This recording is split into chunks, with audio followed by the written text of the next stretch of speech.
ମୋର ନାମ ହେଉଛି ଆସ୍ଥା ବିଶ୍ୱାଳ। ମୁଁ ତୃତୀୟ ଶ୍ରେଣୀରେ ପାଠ ପଢ଼େ।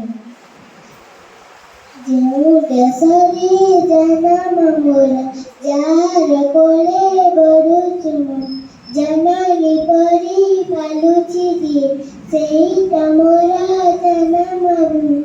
ଗୌଣ ବନ ଶ୍ୟାମଳ ତରୁ, ଗହଳଲତା ଦେତା ସହି, ଡାଲରୁ ଡାଲେ ବିହଙ୍ଗରେ, ମଧୁର କାନେ ପରାଣ ହୁଏ। ତାର କାନେଲେ ଆକାଶ ତାର, ଯୋଚନା ଡାଲେ ବିମଳ ଶଶୀ, ଗୋଟିକି ଗୋଟି କୁସୁମ କଲେ ତାଲକେ ଉଠଇ ହସି, ସାଗରେ ନୀଳ